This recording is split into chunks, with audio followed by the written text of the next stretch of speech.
కట్టప్ప బాహుబలిని ఎందుకు చంపాడు? ఈ ఒక్క ప్రశ్న ఇండియన్ సినిమా హిస్టరీలో బిగ్గెస్ట్ మిస్టరీగా నిలిచిపోయింది.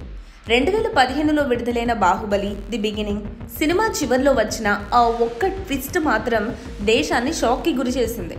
వెన్నుపోటు నేనే చంపాను అనే కట్టప్ప మాటతో ఆ సినిమా ముగియడంతో థియేటర్ల నుంచి బయటకు వచ్చిన ప్రతి ప్రేక్షకుడి మదిలో అదే ప్రశ్న ఉండిపోయింది.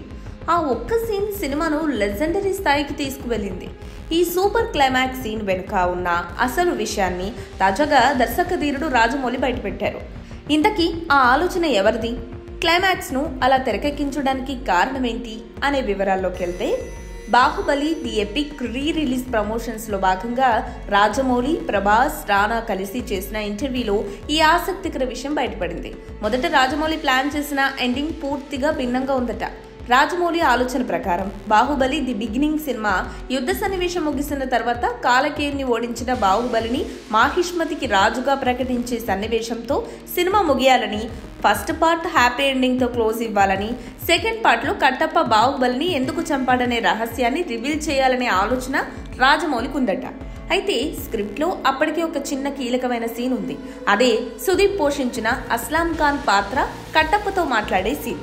ఆ సన్నివేశంలో అస్లాం ఖాన్ నీకంటే గొప్ప వీరుడు బాహుబలి ఎలా చనిపోయాడు అని అడిగితే కట్టప్ప ప్రశాంతంగా వెన్నుపోటు నేనే చంపాను అని సమాధానం ఇస్తాడు. ఈ సినిమాపై రాజమౌళి ఆయన టీం డిస్కషన్ చేస్తుండగా రాజమౌళి అన్నయ్య కీరవాణి మధ్యలో ఒక సలహా ఇచ్చాడు. ఇంత బలమైన లైన్ ఉన్నప్పుడు దాన్ని మధ్యలో వదిలేయకండి, అదే సీన్ను సినిమా చివర్లో పెట్టండి. కట్టప్ప బాహుబలిని చంపిన సీన్తో సినిమా ముగిస్తే అది ఇండియన్ సినిమా చరిత్రలోనే బిగ్గెస్ట్ క్లిప్ హ్యాంగర్ అవుతుంది అని కీరవాణి సలహా ఇచ్చారట. మొదట రాజమౌళి కొంచెం సందేహపడిన తర్వాత ఆ ఆలోచన సరిగ్గా అనిపించి అంగీకరించారు. ఆ చిన్న మార్పు సినిమా రేంజ్ని పూర్తిగా మార్చేసింది. ఆ సీన్నే బాహుబలి ప్రపంచ స్థాయికి తీసుకువెళ్ళింది. రాజమౌళి ఈ విషయాన్ని గుర్తు చేసుకుంటూ మాట్లాడుతూ, థియేటర్లో సినిమా అయిపోయినా జనాలు లేవట్లేదు, ఎండ్ టైటిల్స్ పడుతున్నా అలాగే కూర్చున్నారు, ఏదో ఇంకో సీన్ వస్తుందేమోనని వెయిట్ చేశారు. వేరే వాళ్ళు చెప్తే కానీ ప్రేక్షకులు లేవకుండా కూర్చున్నారు. ఎండ్లో చప్పట్లు, స్టాండింగ్ ఓవేషన్స్. అప్పుడు మాకు అర్థమైంది ఆ సీన్ ఆడియన్స్ మైండ్లో సరిగ్గా హిట్ అయిందని చెప్పారు. ఆ ఒక్క సన్నివేశం వల్లే బాహుబలి సినిమాకు ఎక్కడలేని హైప్ వచ్చింది. 2 సంవత్సరాల పాటు దేశం మొత్తం కట్టప్ప బాహుబలిని ఎందుకు చంపాడు అనే ప్రశ్నతో ఊగిపోయింది. ఆ ఒక్క క్లిప్ హ్యాంగర్ సినిమా ప్రమోషన్కి సెంటర్ పాయింట్ అయింది. రియాలిటీ షోలు, మీమ్స్, సోషల్ మీడియా పోస్టులు ఎక్కడ చూసినా అదే ప్రశ్న ట్రెండ్ అయింది. రాజమౌళి ప్లాన్ వేరే లెవెల్. అంతటి ఐడియా ఇచ్చిన కీరవానికి ఇప్పుడు సినీ అభిమానులు, విమర్శకులు కృతజ్ఞతలు తెలుపుతున్నారు. ఆయన ఆలోచన లేకపోయి ఉంటే బాహుబలి సినిమా ఇంతటి సంచలనాన్ని సృష్టించి ఉండేది కాదేమో అనే అనుమానం తలెత్తుతుంది.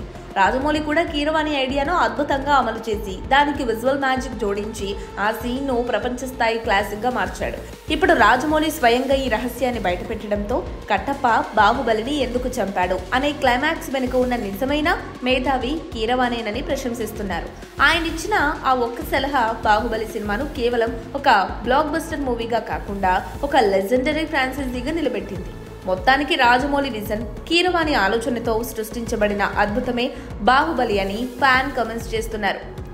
బాహుబలి దర్శకత్వం మరియు నిర్మాణం అంతా ఒకెత్తైతే బాహుబలిని చంపిందెవరు అనే ప్రశ్న సినిమాను తారస్థాయికి తీసుకువెళ్ళింది. అయితే ఆ ఆలోచన కీరవాణి గారి మెదడులో జనించడం ఈ విశ్వం ముందే పంపిన సందేశంగా నమో భావిస్తుంది.